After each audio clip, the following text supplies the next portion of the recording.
Hi there, I am Dr. Yen Verhoeven and welcome to That's Why. In this video, I'm going to be talking about now that you've already started distance learning, what do you do next?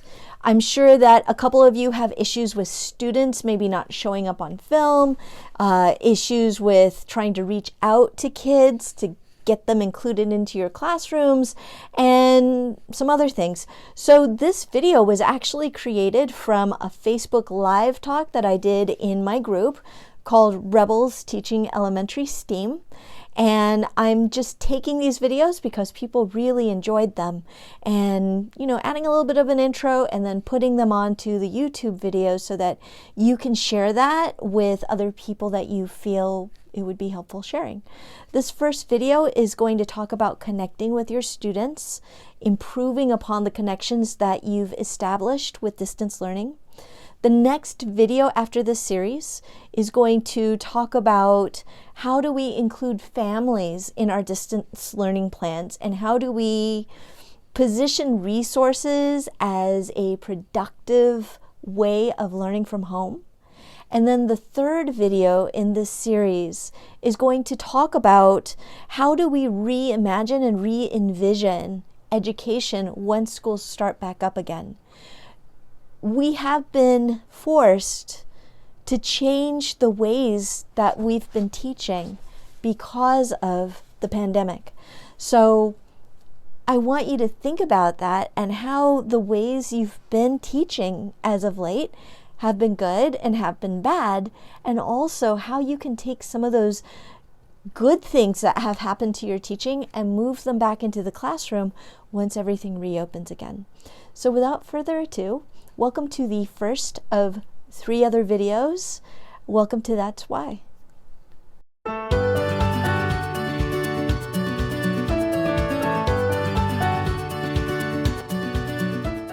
Can everybody see my PowerPoint okay? Yes. Excellent. Thank you. Hi, Jennifer. Glad you could join us. I'm recording this as well in the Facebook group. You there's like a worksheet, but there's also the PowerPoint slides too. So please help yourselves.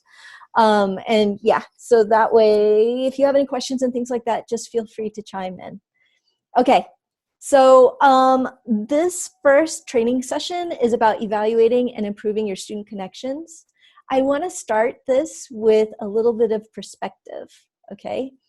And here's the statistic that I really want to help you, here's the statistic that should sink in for you. In 2015, the average completion rate of a massive open online course was 15%. Now, this is considering that MOOCs generally enroll between 25,000 to 230,000 students. So 15% in 2015 is when MOOC started in about 2012, 2013. These are instructional designers that have been trained in online coursework, in creating instruction for online, in platforms that, like Udacity and Coursera, which was by Stanford. In 2015, that 15% completion rate was like average. You were doing good. Most classes were about 5%. Now, the reason why I want to bring that up is now in 2020, there are some platforms that are getting better, and you can see the references that I have below where it's moved from that 5% to about 85, and 85 is doing pretty well, okay? Why I want to share that with you is because for most teachers, you haven't gotten the training for instructional designing online, which I'm sure if you've already started your classes, is very different than face-to-face instruction. Okay, so what I want to share with this is, now my slides today the technology gods are really testing me. Okay, come on. There we go. You are doing the impossible. Most instructional designers have at least, if not more, 6 months of experience learning how to design classes. For my certification, it took me 2 years, 3 designs on classes, and a lot of pain, sorrow, and tears. A lot of you were asked to go and transition to distance learning with like a week's notice. Some of you, if you were lucky, 3 weeks notice. So wherever you are, wherever that is, however many completions you've had, however many struggles and pain that you are feeling right now, you are still doing the impossible, and you're doing it with love and such amazing grace. I want you to let that sit for a minute. Let that sink in. That, oh my goodness, you are a super teacher, okay? Especially comparing with that perspective. I want that to sink in, because the last thing you ever want is for this situation, for your profession to demoralize you in this situation. You're doing great. Now, let me help you with some of the things that you might be facing right now. In this training, I'm going to go over some issues that you might be facing, share some possible reasons for these issues, give you some potential action steps to help you leverage online learning. And then you've got some homework, not a lot of homework, but homework that's going to help you with moving forward. And then I'm going to share with you what I call CYP, cover your posterior, by managing up and down to make your life easier. And then we'll end with some questions and answers. Okay? So, issues that you might be facing. You may have fewer students showing up to class. Maybe, in a face-to-face situation, you may have had, most of your students show, and maybe a handful, 2 or 3 may not show. In this case, I've heard, anywhere between like a third of your class showing to, 80%. So, that's something that a lot of teachers are encountering right now, and it's not surprising. Okay, fewer students are completing assignments, or even like picking up their assignments if you have packets.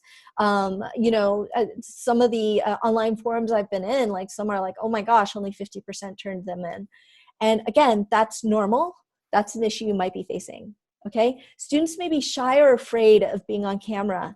The other thing too is that parents may not want their students to be on camera, especially with all of the privacy issues that have been going on with the media. Right now, media is like, as you can probably, tell, very alarmist, right? And so that's not surprising then that you may have some of those issues. Misinterpretations of body language. I've been reading about teachers who have kids that burst out in tears because what they're seeing on screen and what they're interpreting and what they're hearing or what they're reading cuts deep. So one thing to realize as you're online in a screen is that a lot of the body language, the presence, the stuff that you and your students are used to are missing in online situations. So especially your young kids who may already have problems interpreting behaviors, right? Or interpreting signs and ways of understanding social interaction. It's a lot harder online. Emotionally too, we're all in a very emotional situation right now. And I think in one of my video trainings on YouTube, I talked about that sine curve where, there's sometimes where you're like, all right, I'm good, I'm cool, I've got this. And then there's sometimes where you're all the way down of like, what the hell is happening here? That's, I think, just the new normal right now for a lot of us, but also for a lot of your students as well. Frustration, stress, and depression, right? And that goes without saying for you as well as your students. So possible reasons for these issues, I kind of talked about that already. There's a lot of personal issues going on. Some of your students may not have any support. Now think about some of your students in class. The interaction is no longer there, right? Like for instance, you and I know of students who need that constant tap on the shoulder, that constant presence of you standing there, that reassurance that they're doing well, the reassurance that, if they have a question, they can raise their hand and you're right there, okay? That's gone now in online settings. So in some ways, that support structure is no longer there for them, and it takes a lot of time to relearn that. Schedule conflicts. There's a lot being asked of families, just like you know. And in fact, you may be facing those same situations of like you're being asked to teach online, and in the background, your kids are being asked to learn online, or you're having issues, and so there's really no telling what's going on in their lives where they may not be able to be online at the same times as you do. And I talk about, and I'm going to talk about this a lot, we call it yester tomorrow day because the time perception is so weird right now with everybody working from home. It's the same with your kids. My sons, who are teenagers right now, still have to check on what day it is. Sometimes they still have to check on what time it is because, as you notice, the time is getting longer. When they closed down schools, the days were shorter than now. And so sometimes my kids are looking outside and going, oh my gosh, it's already 7 o'clock. And even I feel that too, where I'm thinking it's like 3 or 4 and it's actually 6 and I haven't started dinner, So that time warp is real. And that is also affecting how students are interacting and reacting in your class and in general. Dealing with that loss trauma and those basic needs. One thing I want to talk about in terms of that loss trauma, basic needs, and lack of motivation is Maslow's comes first before Bloom's. And if you remember Maslow's hierarchy of basic needs, there's that orientation in there. You still have families that are looking for toilet paper, that are looking for food, right? The basic needs of safety and security and schedules and regularity are up in the air right now. And with that comes a lack of motivation. I also, and I'm sure a lot of adults are facing that as well. So the big thing as we approach all of this is center yourself in the love, center yourself in your emotions and your feelings. And whatever comes out from that is always going to be from a place of good and understanding. Be understanding of yourself and remind yourself again that you are accomplishing the impossible. But you're also human and you're also in the middle of a pandemic. Okay. And these all come into play. So your basic needs also need to come into play first before Bloom's, which means some of your expectations for what they're learning need to be kind of loosened up a little bit because it's just not the same. You have lost a lot, and so have your students. And, we have to just do what we can and move forward. Okay. All right. So some other things besides the personal issues are the technical issues. And I'm going to talk about this a lot. New platforms and technology always come with a cognitive overload, okay? That just can't be helped. So that cognitive overload means you have to account for the time to teach the platform, especially if this is not something that you're used to or they're used to. If they haven't been taught the platform in your classroom, it's going to be a lot harder for them to self-teach it from a distance, okay? And I've seen, in a lot of these, I'm in a lot of Facebook groups, especially with that transition to distance learning, because I want to know what people's needs are and I want to be there to help. And it's interesting because sometimes teachers will be like, oh yeah, well, I'm having trouble connecting with my students. What can I do? And people start throwing in a ton of different apps, right? I hear about Flipgrid and Zoom and Edmodo and, Google Classroom and Canvas and all of these other, Schoology. Yes, there's great platforms that will do that for you.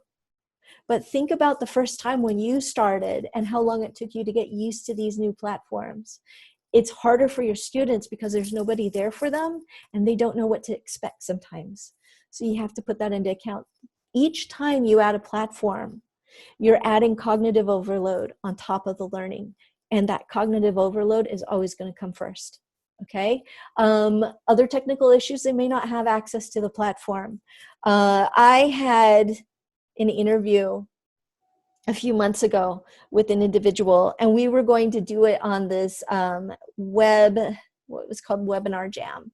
So we got online a few days before the actual interview, and her computer would absolutely not operate Webinar Jam, no matter what we did. We spent like 2 hours trying to figure the thing out, and it just wasn't working for her. Just wasn't. Your students may have that problem for whatever reason it is. So something to take into account. They may not have a printer if you're asking them to print things out. And then just like I said, a minute ago, there's that wonky sense of time with deadlines, that tomorrow day really gets into effect, which means their sense of timing is really off. And for young kids, they already probably are struggling with self-directed motivation, right? With self-direction. When you go to distance learning, self-direction is key to completion. Going back to that first statistic where I said, yes, in 2015, we're looking at a 15% completion rate. That 15%, those learners possessed a strong set of self-directed learning skills. More than likely, that other percent didn't, for whatever reason, okay? You never prepared your students to be online. You probably are still teaching, we're still teaching your students some of these self-direction motivation issues. And by self-direction, what I mean is the ability to think about where you are and what you need to do to move forward. These self-direction issues is, self-motivating. How do I motivate myself to go online and get that assignment done? Self-direction is also, how do I set deadlines for myself? How do I set objectives for myself on what I need to accomplish? How do I have task lists for myself, right? How do I compartmentalize my time? How do I concentrate on the task that's needed? All of that was easy to do for you in a face-to-face setting. It's a lot harder to do in distance learning, a lot harder. So one of the things that we have to consider is how do we scaffold for that, okay? The other thing is I've run into this a lot, especially with administrators, especially with people who are not in the education field. So you want to be able to bite back. And if somebody says, well, I don't understand, 6 hours of face-to-face means I expect 6 hours of online learning, which is impossible, by the way. And a lot of people are like, well, they should take to it because, they were born with an iPad in their hands. I want you to be able to bite back. Here's my rebel stance. Digital natives are a myth. Just because a student knows how to use a phone or how to use an iPad or how to play a game on an iPad does not mean they possess the same skill set to complete an academic task online. Now, think about that, right? If a student is playing Animal Crossing on Switch, if they are playing, I don't know, Candy Crush, there's a difference between that and then asking them to go on Flipgrid and record a video and think about what they have to say on that video and overcome the idea of this is going to be seen by everybody. How is that going to be interpreted? They have to overcome the barriers of this online setting that wasn't there when you were doing face-to-face. So if somebody says, well, this should be easy for my students because they were born in the digital age, your response can be, no, it's not. They aren't prepared to do academic work online. And you can say, let's give you an example. You can use the computer, you can use, Word, but then what was it like your first time on Zoom? What was it like your first time adopting a digital platform, right? It's different. It takes time. Every platform has a whole set of skills, a whole set of comfort with the interaction that has to be taken into account. Okay, so some of your potential action steps, what I want you to focus on when you're taking action is you need to increase the personalized interaction and decrease your content expectations. Okay, what this means is, think about this. Oh, my battery is about to die, so hang on just a sec. Okay, so what this means is, recall when you do face-to-face, the student that needed your constant attention and how you provided that attention to them so that they could stay on task. It was probably with a lot of social prompting, physical prompting, verbal prompting, and cues. Now, you've probably given them a task that they are doing by themselves, or they're doing it with an adult that is probably trying to get their own work done, right? So, and this adult probably does not have the same teaching skill set that you do. I mean, I have heard from so many parents that are like, oh my gosh, I am not a teacher. So they won't know how to get their kids motivated in person like you. Okay? So in a digital setting, I want you to think about, how do I increase my interaction with that student? Knowing the flip side is, this is not going to be perfect. Okay? Breaking the expectation of it's going to be the same as face-to-face. You don't have the time or the training of an online instructional designer. You cannot expect to do the same thing. And keep in mind, online instructional designers, it took them 5 years to figure out how to get 85% involved. In 3 years, from 2012 to 2015, online instructional designers had 3 years to perfect their art to get 15% involved. I bet you have more than that in your class. I bet you have more involved with you. Okay? So increase the personalized interaction, but knowing that it's imperfect increase of personalized action, if you understand what I mean. Okay? And how you can do that is frequent personalized emails, text, letters, postcards, etc. Especially for teachers who are dealing with older students. 1 second, I need to drink some water. Especially with increased online interaction with older kids. If you're not getting kids participating, this is an online strategy. You need to send out a quick email to say, hey, I noticed that you didn't complete your assignment. What can I do to help? Some of you that are on Schoology and some other learning management systems, you may actually be able to access who's actually logging online and seeing and working with the material.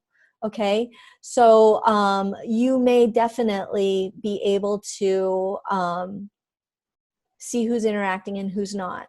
And if they're not interacting, that's when you can reach out and see if you can find out why. Okay. The other thing I want you to think about is, what are different ways that they can connect with you? One of the reasons why instructional designers were able to increase their completion rate from 15% to 85% is that they do what's called putting skin in the game, although it's not quite that brutal. What it means is, how do we get kids to talk to us? How do we get them to interact? How do we get them to tell us what's going on? Okay, and you can't know unless you ask. When you reach out like that, it does two things. One, it touches them and it says, you can't hide. I'm worried about you. I want you to do well and I want you to be successful. Oh, and by the way, I care and I love you and I want you to be with me. I want you to improve. I want to help you. Okay? When we talk about connection, like I said, can they email you? Can they text you? Can they write to you? I'm sure, and please, put it in the chat. There are probably some other creative ways to do that. Be careful, I'm going to talk about this in a minute, of adding an extra platform on there, because that could backfire. I'll give you an example is, I know some teachers that were like, oh, hey, Flipgrid is great. Let's do Flipgrid because we did it when we were in school. Let's do Flipgrid to kind of recreate our social community. And they got like 2 or 3 students that posted a video and then nothing else. Part of that reason is because students are not comfortable recording on video, just like probably a lot of us were not initially comfortable with it either, and you may not be still. So it's even harder then for students to do that and also feel the criticism behind it and feel their peers are looking at it and stuff like that. It's a lot harder because it's not scaffolded, right? When you're in a digital space, you're more vulnerable when you put things out there. So recreating the trust and that safety of community comes first before the rest. So if you're asking students to connect with you publicly where other students can see it, it may be harder. If you have students connect with you personally, like via email or something, it's a lot easier. Now with younger kids, especially, kindergarten, that's really, really tough. What I suggest is reaching out to the families, reaching out to the adults and letting them know what's going on and providing them with a way to contact you as well. Okay? I saw, and I don't know how to do this, I'm sharing a screen and I saw somebody had a question, but I'm not sure I can access chat. Can you tell that Zoom is not exactly my biggest platform that I use all the time? Are there, you go ahead and, turn on your mic if you have a question. Any questions? Or Aubrey, can you read out what the question was, if there was a question in chat? Yeah, I can read it out. Awesome. Can you hear me okay? Yeah, I can. Thanks. Yeah, it's from Allison. She just says, I'm sorry to interrupt. I just had a teacher ask if there is a place online where students can read or listen to the book because of Winn-Dixie. Our Chromebooks will not allow them to watch it on YouTube. Oh, okay. Yes, if you go to, one of the first things that I would suggest is check out Readorium, which is one of our partners. In Readorium is an online platform that has books that will have a digital tutor to actually help kids read through the books at their level. If you go into the digital toolkit, the toolkit that we have available, and you can see it in the group, and I can repost it once this video is done, there is a module of online resources, and Readorium is an excellent resource for online settings right now, because students can read and students can also listen as the tutor reads those sections for them.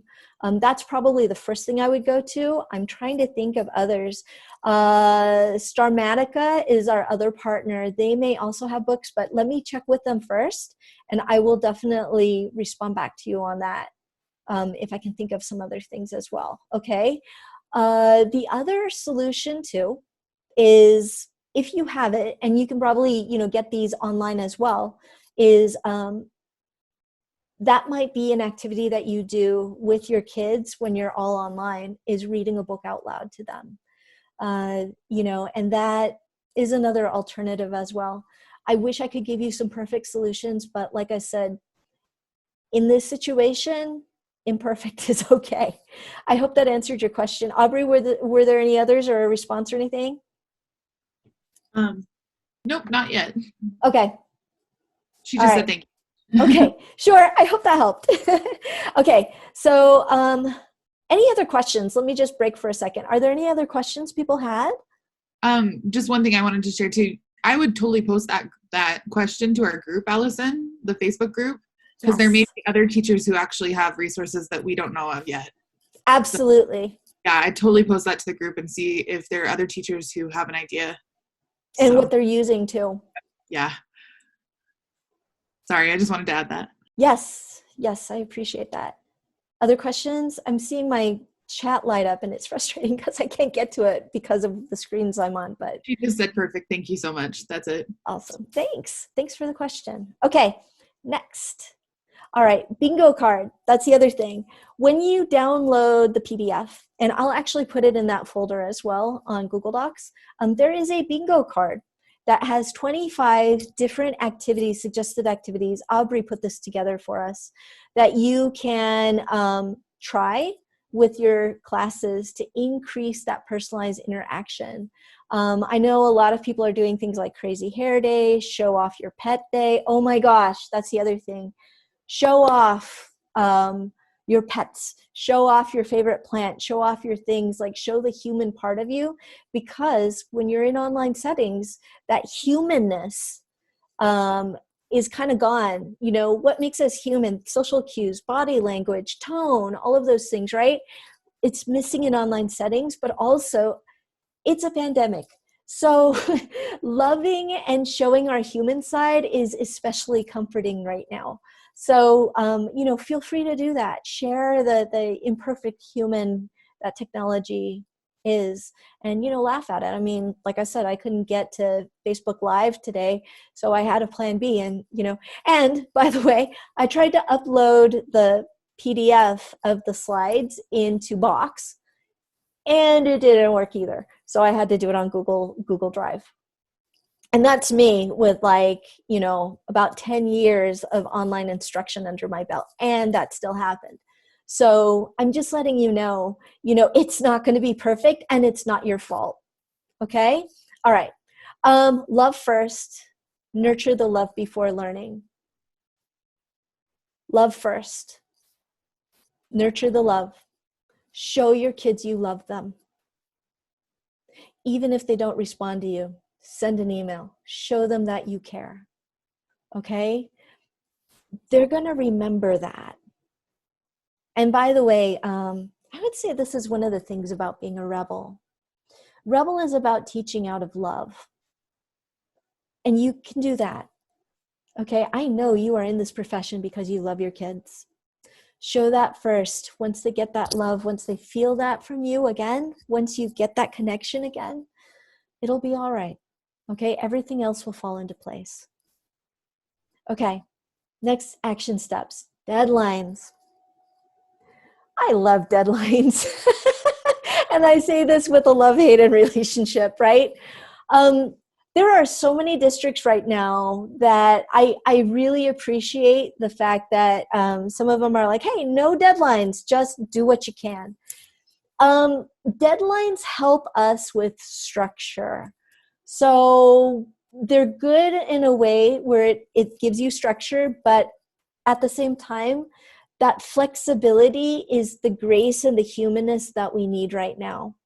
So deadlines are good and you do want to use them, but there's ways to present those deadlines that are going to help your students a lot more. Because the thing is, if you don't have deadlines, it's like us, we're human. When you don't have deadlines, they won't do the work, okay? And online learning is not just about doing the work. Understand that doing the work can be a coping mechanism too.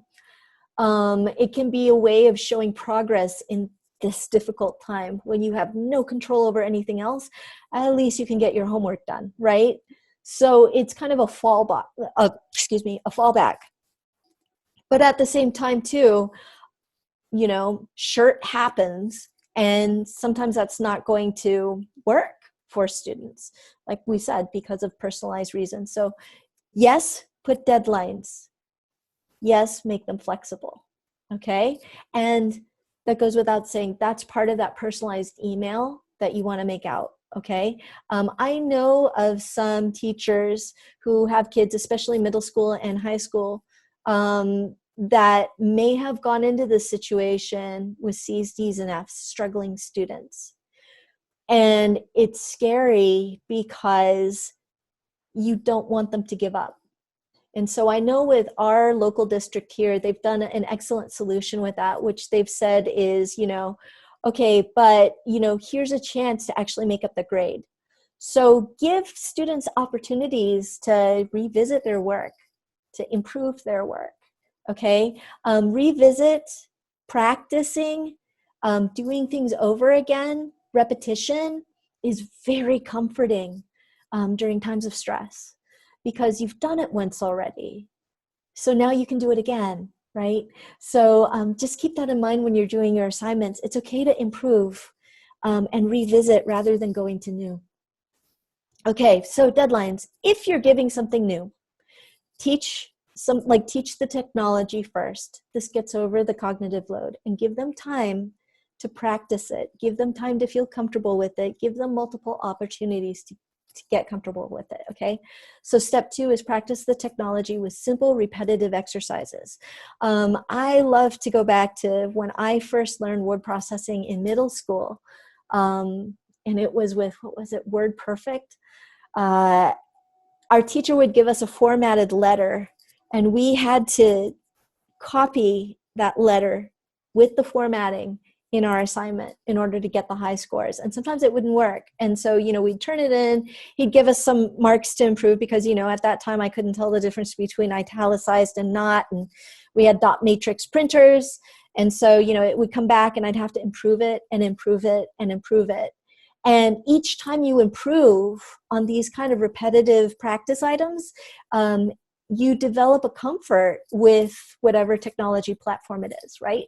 So think about how can your students practice what you've already done? How can your students improve on what you've already done? So build on routines, build on former assignments and practice, okay? And then third, once you feel that they're comfortable, and that may take time, that may take a week or two, then give an assignment with the technology, but allow, again, like I said, time and opportunity to practice and, master and improve. So long deadlines are deadly. And so if you have a long deadline, even a week, like for instance, say you assign it on Monday and you expect them to turn it in either the next Monday or even Friday, you may not get a high completion rate. And I'll tell you why. It's the tomorrow day effect. Meaning, they may not know what day it is. They have no perception of time. And more than likely, especially with young kids, heck, there are grad students that have this issue. They don't know how to break an assignment down into pieces to get it done by a certain deadline, right? Think about that. Even when we're in our classes, if you have a big project, day by day by day, you have certain learning objectives that you're teaching to. If you're giving an assignment online digitally, it's no different. You want to be able to help them chunk down the material so that a big project has multiple checkpoints to keep them going. Okay, so give them examples, give them checklists, give them little tasks that they can do, chunk the information, have them check the steps, give them tools to be able to do that.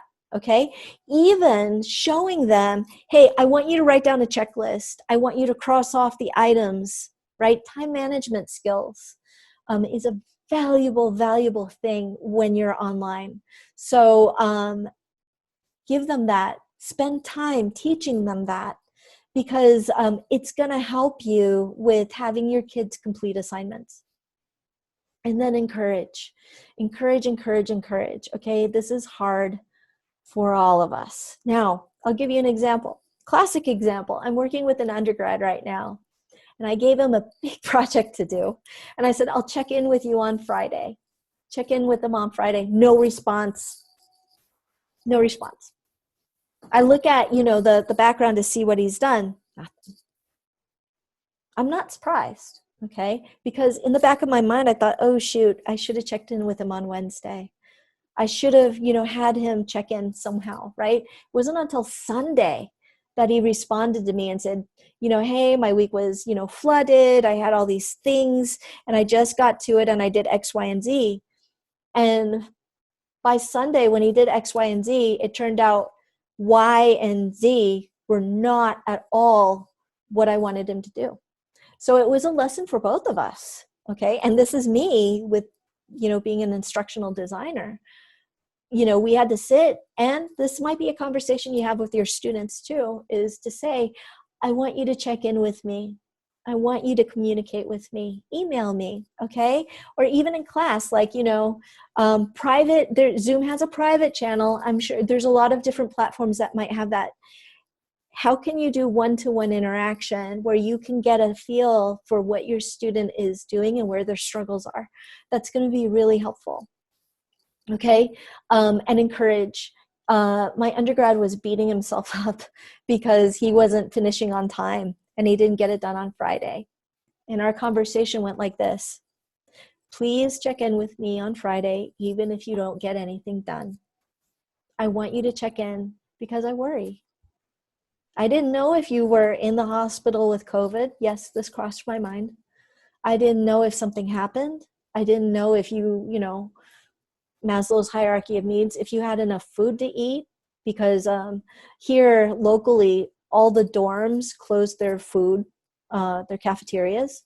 So there's still undergrads on campus. He's one of them. And he has to get his food from Hy-Vee and other places. It's crazy, right? Anyways, I don't want to distract, but what I'm trying to say is think about what the personal situations are, but also when you have these conversations, be forgiving, okay, and be loving, but talk. It's hard. It's hard for all of us. Here's my flexibility, right? Thank you for reaching out to me. Thank you for telling me these things. Now I know what we're doing. Let's do this together, okay? Any questions on this real quick? Okay, I'm going to keep going.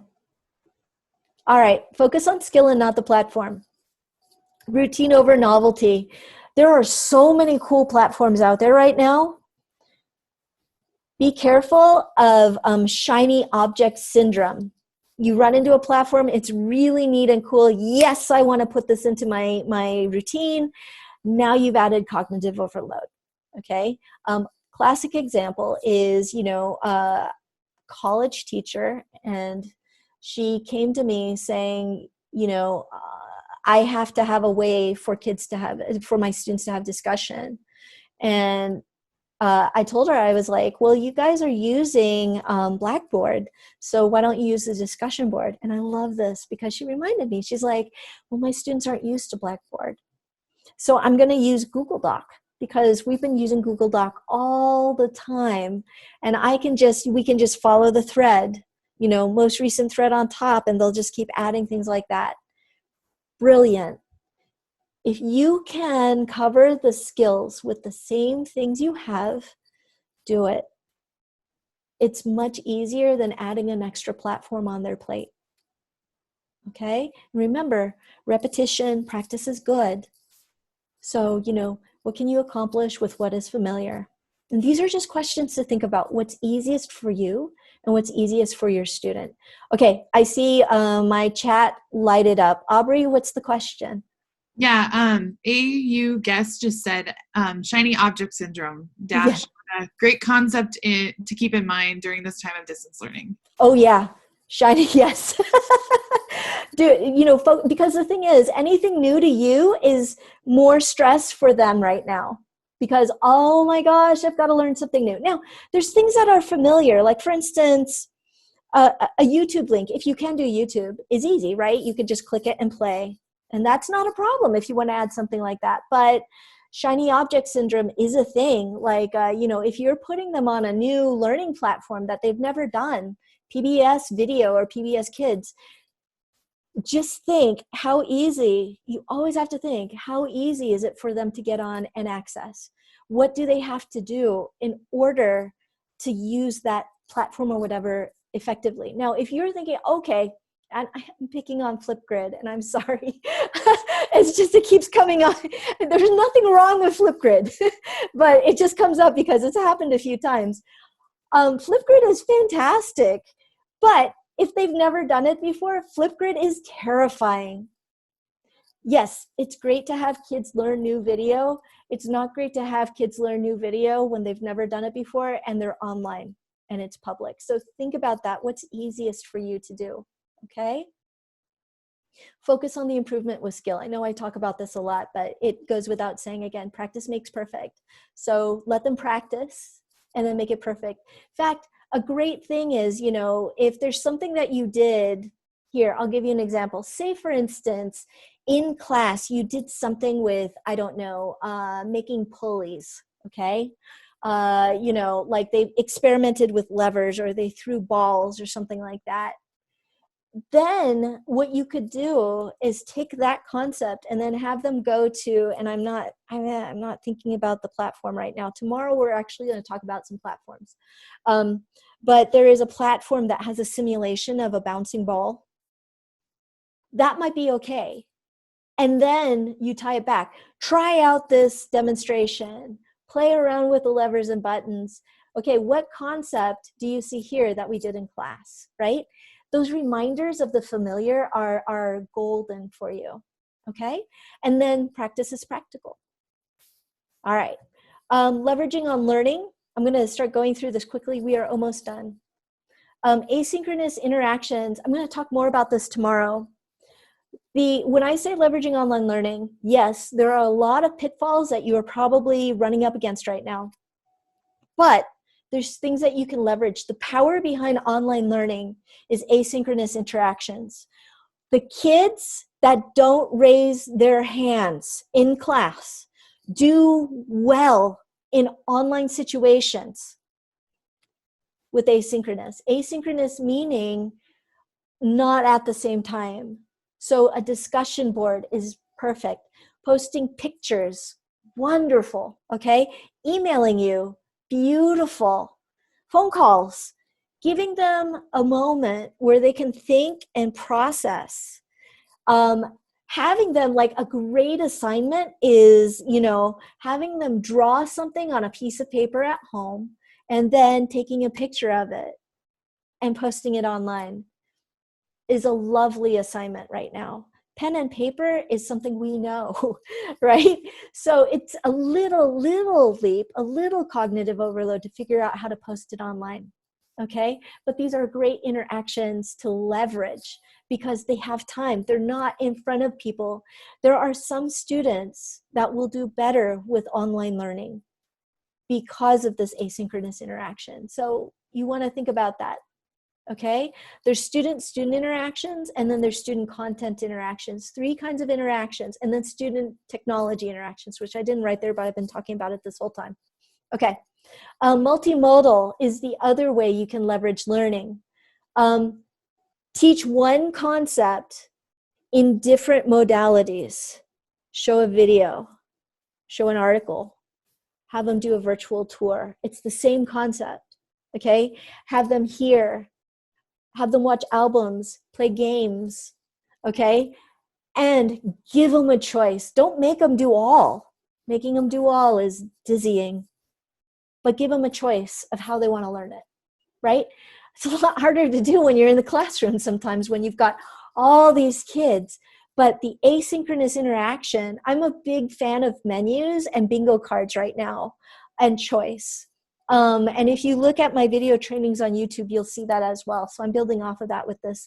But think about what are multiple ways of presenting the same concept so that kids have a pick and choose of what jives with their learning. All right, so that's how I want you to think about multimodality, as a way of delivering content, not as a way of teaching kids something new about a platform. Okay? All right, so how do you leverage online learning without overwhelming you and your families? That question needs to be on the forefront anytime you evaluate a resource. And we'll talk more about evaluating resources tomorrow. That's tomorrow's section, okay? Today's section is more about communicating. All right, here's your homework. In that Google Drive folder is kind of this Word document, and I want you to think about it. This is going to really help you improve connections with your students. It really will. So I want you to think about who in your classroom needs help. Who are the kids that you haven't heard from yet? Who are the kids that didn't turn in their assignment? Who are the kids that maybe cried in your Zoom?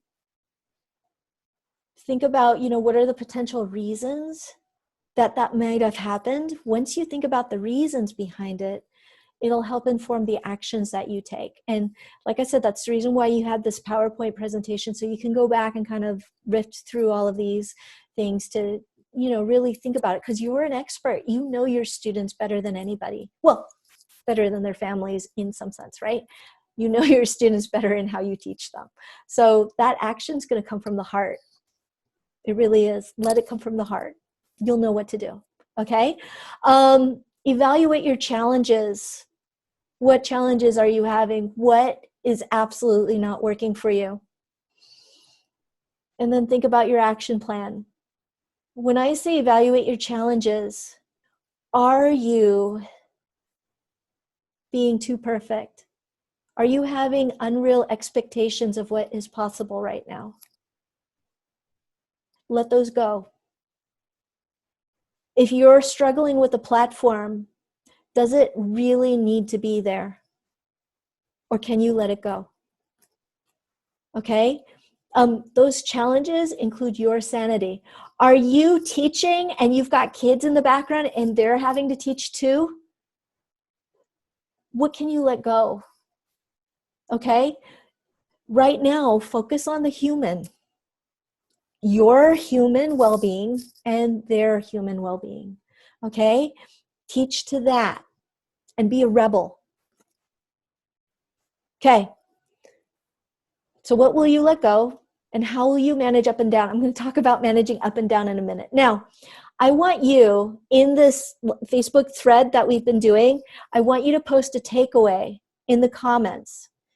Each one of these videos will have a call to action for you, something for you to do. And I would love for you to share the takeaway that you got from here, okay?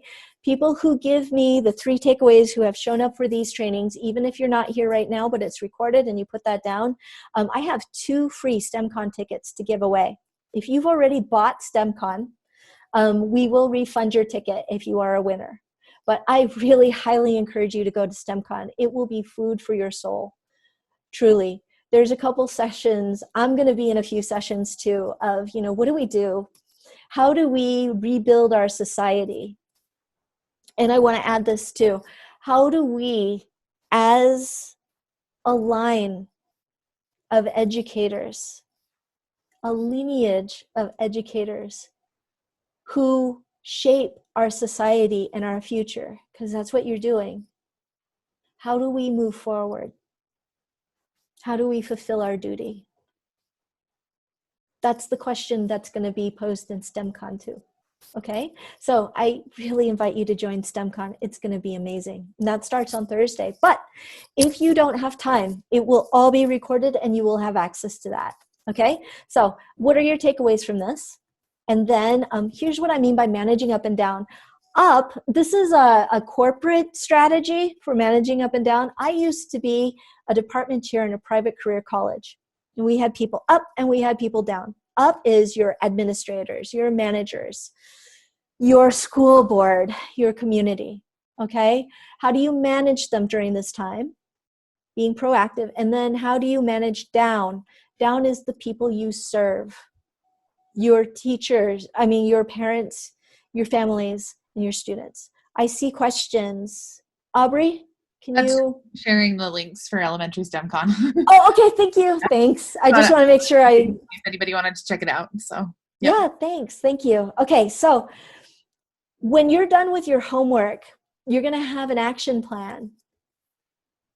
I highly suggest sharing that action plan with your school administrator, your coaches. That's how you manage up. This basically says, I know that these are the students that I'm having issues with, and ask for their help. This is like the best thing to do when it comes to, managing up, okay? It makes your life easier because now they know your struggles and they see that you're being proactive. For instance, if you're having trouble having students do assignments, an administrator or a person, because I'm hearing this, an administrator who's like, I expect you to be online for 6 hours and they should have 6 hours of assignments and 52 pages of stuff, right? Here's your chance to say, hey, I did that and no one's responding. What do you suggest? Here's my action plan. Please look at it. How would you weigh in on that? Right? give them a little bit of shared responsibility. I mean, that's their job, right? They're supposed to help you. They may not have a clue how, but when you manage up, you're managing up with the expectation of, hey, you have a higher tier and you're supposed to help me out. So help me out. Okay. Defend your stance. We talked about that. I shared some ways to do that in here too, right? Online learning is crazy. You have little to no training in doing it. There is no way that you can expect the same level of learning and participation that you did in face-to-face. And if anybody thinks that that's the way things are done, share with them the information that I did on the MOOCs. Okay? Defend your stance. What you are doing is the impossible. And don't let anybody else think otherwise. Okay, managing down. Before I do that, any questions about managing up? No? Okay. And that's the reason why we have the takeaways too. I want to know if you have any questions about it because, I'm going to give you some asynchronous time to think. Oh, I see a question. Aubrey? Yep. Bev H says, your mention of Maslow's hierarchy was a good reminder. I am also battling the, shiny object syndrome, SOS, exclamation point. There is so much that people are sharing, which is great. It is exhausting trying to learn about it all. I have to remember not to keep going down each rabbit hole, LOL. We've had that same problem. Yes. Welcome to the community. Yes, we are all facing overload, right? And yes, shiny object syndrome. When you take a look at our distance learning toolkit, I want you to go in it. In fact, you know what, Bev, that's a great point. Here's what I want you to start out with. Like we usually do as teachers, right? What are the learning objectives? What are the skills that you want your kids to think about first? Start there. What are they supposed to master? And then think about, what do I have already? And how can I use that to teach those skills? Do that first to ground you, okay? And then go to the next step. All right, now what is easy to try and do? Because yeah, I agree with you. Oh my gosh, there are some days where all of a sudden I find myself in the middle of a virtual tour of Yosemite. And what you're experiencing is probably the same for a lot of people. So yes, thank you so much for sharing that. I appreciate it. Yes, so shiny object syndrome is a thing. I see another comment or chat. Aubrey? Yeah, AU guest is just sharing their takeaways. Bebe. Thank you. Or BB. I'm sorry. BB, hi. Yes. Hello. My takeaways: give myself grace in this process. I don't have to be perfect. Think about my students and what I know about them as people as well as learners. Avoid the trap of shiny objects. Nothing wrong with routine. Yes. Routine is your comfort. Routine is what we lost. Many things, right? Routine is what we lost when we stayed home. When you go back to routine, you are giving your students a gift. Okay, let's see. So managing down is like gaining people to help you. So if you can, frequently contacting your families is a great thing. And frequent signposting. What I mean by signposting is, think about when you're in your classroom and you've gone over this fabulous procedure that you want your students to do, right? And then you start with, okay, everybody, let's get started. How many students go, okay, what do I do? Right? Please tell me I'm not the only one that gets this all the time when you're teaching. What do I do? What do I do next? And in face-to-face is exasperating already. Imagine now you are not there for your students. So signposting is important for parents too. I have a son in high school and in middle school, and I get so many emails, and they all come from the same address. It's do not respond is the sender. And I know it's either middle or high school. And the problem is I'll get an email from a teacher going, hey, I'm going to be on Google Hangout today. Join me, and a link. And I'm like, is this for me? Is this for my student? Who just sent this? And what subject is it? And what time? Right? Like there's no context around it, and it's very confusing. So signposting is amazing. Signposting is when I say signposting is like, it's really direction. When you go online, you really have to break things down. Where, when, why, and how. Where, when, why, and how. Where do you want me to go? Why do you want me to go there? How do you want me to go there? For what reason? Attach that to everything, including phone calls to parents. Our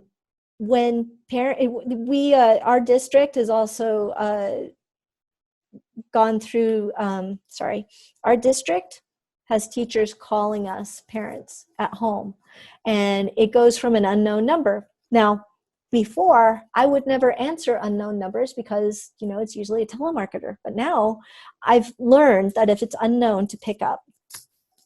The problem is, if I don't answer, if it's a parent that sees an unknown number and they don't pick up, guess what? You leave a voicemail, but they can't call you back, right? Because you don't want to leave that. There's actually in the toolkit, there's a Google in-between, which will give your parents a number that is not your number, but it'll go to your phone incidentally. So check that out. That's one way they can contact you again. But what I want to also say about that is in your email, you can say, hey, mom, dad, grandparent. I call these adults that look after your kid QPs, key people. Send them an email and say, I'm planning on calling you on Monday at 12:30. Please expect my call. That's a signpost. Okay. I want your kid to, go to Readorium. Here's the link so that they can read their assignment for an hour. Okay. So, all of that is really important. Signposting, it's important to put time on there because we don't have a sense of time anymore. So please include that. Okay. And just so you think, what distance learning issues are you having in terms of connecting? Tomorrow, I'm going to talk about resources. We're really going to hit that shiny object syndrome pretty hard to help you kind of focus in and hone in on some of your essential tools. But today, let's talk about connecting. Are there any questions that people had? I'd love to help you and answer them. And asynchronously, if you put questions in the comment section, I will answer them as well on Facebook. Okay, so questions at all, anyone here? Thank you for joining me, by the way.